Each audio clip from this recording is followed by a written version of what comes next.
cold, calculated deceit and betrayal. My wife worked in the computer center of a large international bank, and her employer adhered to the age-old adage, trust but verify. She moved millions at the touch of a key, and her codes were hidden from view in the heart of the machine. She was watched like everyone else, but the job was so complex that it was easy to cheat the firm and get rich. All she would have to do was count the fractions of a cent in each transaction and drop those pennies into a dummy fund. If she took her time, she could get rich and get away with it. At least that's what some people in her industry thought. Just ask them. Visiting hours were the second Wednesday of the month. She never did. She was a loyal employee day in and day out and was proud that her employer could always trust her. She never, ever thought about cheating. Well, that wasn't true. She never cheated on her employer. I, on the other hand, am a different matter. 12 years of marriage makes a man blind, but it didn't make me stupid. I saw the signs, but I didn't want to believe them. I talked to her, asked if everything was okay, tried to involve her in our life together, but nothing worked. She was distracted, aloof, and at times downright unpleasant. She started dressing better for work. She still looked professional, but also more sexy.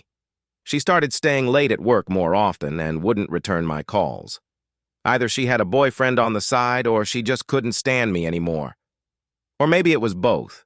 I was working on our marriage, but I was working alone.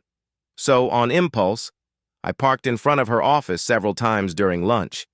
And every day she would leave the building with the same man. I had met him before and knew who he was.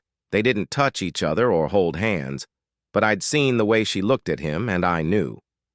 As she was increasingly late for work, I parked in the same spot and watched her leave at her usual time with the same man.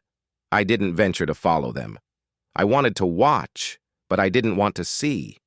His look and her demeanor told me enough. Well, maybe not enough to make a decision, but enough to understand. I was convinced, but knew I would need more before I burned through 15 years of marriage. I thought about doing the whole spy thing, but I'm a carpenter. I don't know anything about cell phone spyware or little black boxes in the trunk of a car. If I tried that, she'd probably discover it and I'd be shattered. I thought about tapping the phone, but she was too smart to use the family phone. I don't have technology, but I do have friends, and friends versus cars any day. You see, every person needs a carpenter at some point. I made good money, so I didn't charge every Tom, Dick, or Mary for a quick 30-minute job fixing a railing or mending steps. I had friends everywhere I went because for every little old lady who just needed something fixed quickly, there was a grateful son or daughter who recommended me to all the friends and co-workers who needed a real job. It turned out that being a nice guy was actually good for business. Whereas I built my business on trust, my wife built her career in an atmosphere of suspicion.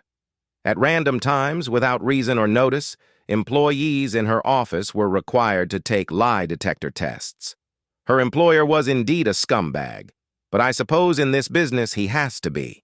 The temptation must be irresistible.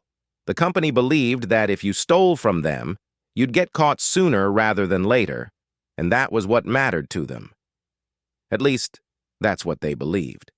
Any lapse in moral judgment was a character flaw that bothered them, because if you lie, you steal. As I pondered this fact, I realized I could use it to my advantage. A year ago, I got a call from a sweet old lady who had a rotten board on her porch. She was all worked up and afraid she was going to fall through, but it was just one small board. I pulled it out and installed a new board in about 15 minutes and told her to hire a neighborhood kid to paint the porch. She tried to pay me, but all I did was smile and tell her to have a nice day. That's how I met her son, George Adams. George is the owner of Adams Security, which employs the best lie detectors in the state. Adams Security provides security for my wife's bank employees. They do background checks and lie detector tests on employees. I called George, we sat down over a mug of beer, and I explained my problem to him. He said, "You know the bank is worried about embezzlement. Mostly we ask about personal finances. Did you buy a new car, or are you living beyond your means? We're asked to look for any ethical lapses that might indicate theft, but that's the only goal. If you'd like, I can recommend a good private investigator. I was thinking about something else. Is there any chance you could change some of the questions the next time she takes a lie detector test? George is a friendly guy, but I've never seen such a wide smile from him before. I think we can work something out. 3 weeks later, the staff at Adams Security called my wife into their office. Employees are told from day one that when Adams calls, you drop everything you're doing and go. She had been through this many times before and wasn't worried. She sat down, they hooked her up, and the questions began. Please answer yes or no to the questions. Is your name Karen Davis? Yes. Do you reside at 1410 Mulberry Street? Yes. Is your husband Jack Davis? Yes. Do you have any reason to be concerned about this test? No. Have you ever betrayed the trust of your employers? No. Have you ever betrayed anyone else's trust? She hesitated. Have you ever betrayed anyone's trust? No. Do you smoke? No. Do you shoplift? No. Do you cheat on your husband? What kind of question is that? Was she starting to get angry or defensive? Those are our questions, Mrs. Davis. Can we continue? She took a deep breath. Okay. Are you cheating on your husband? No.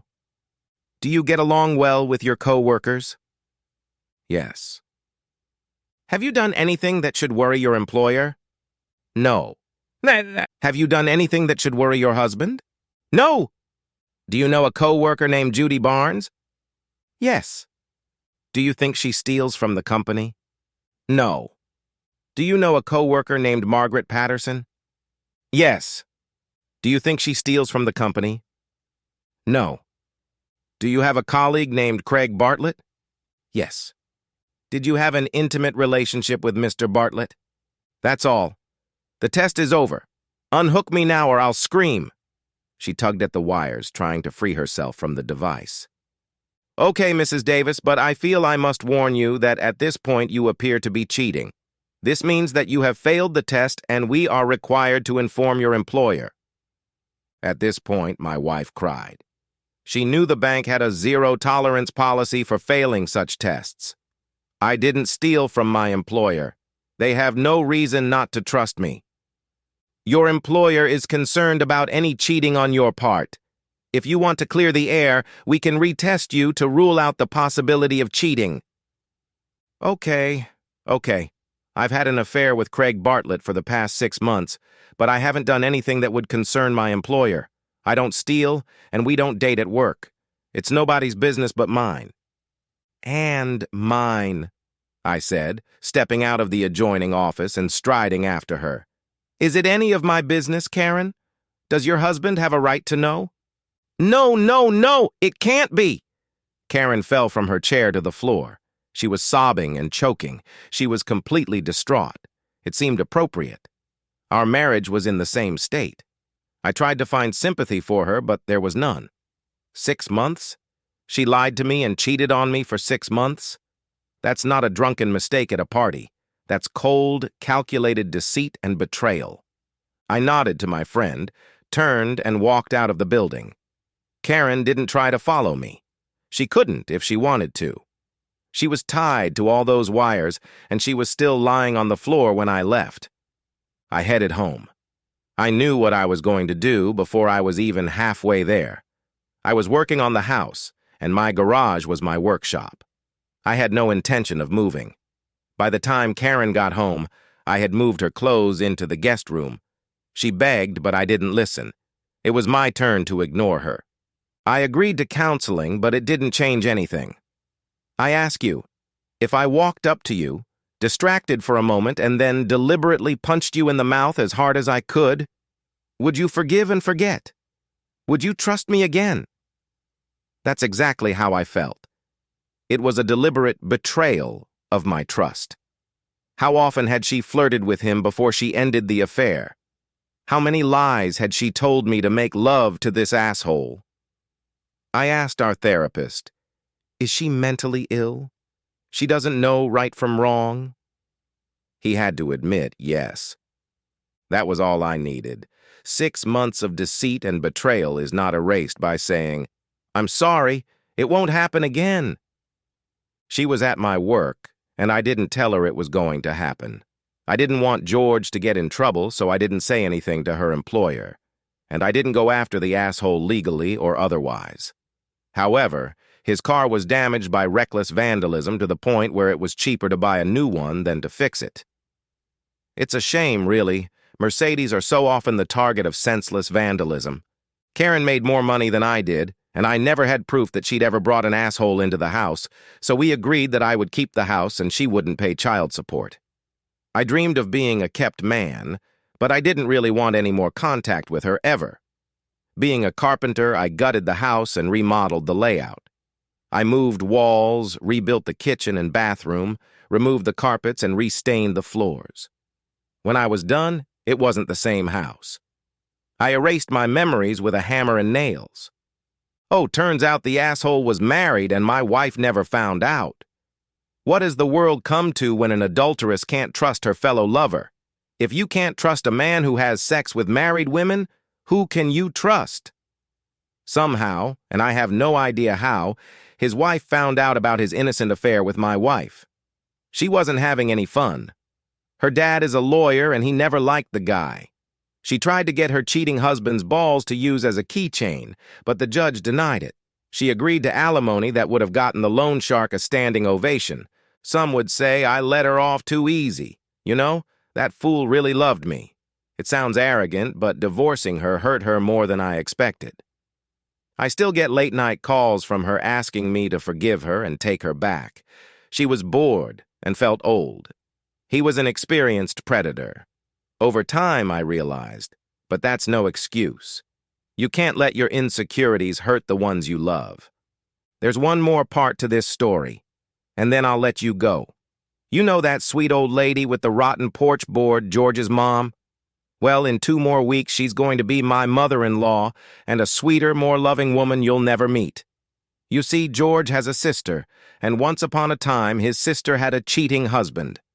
George is also a cheater and schemer with a heart of gold, and that's probably why I like him. I was invited to a perfectly innocent dinner, and I didn't even expect it to turn out this way.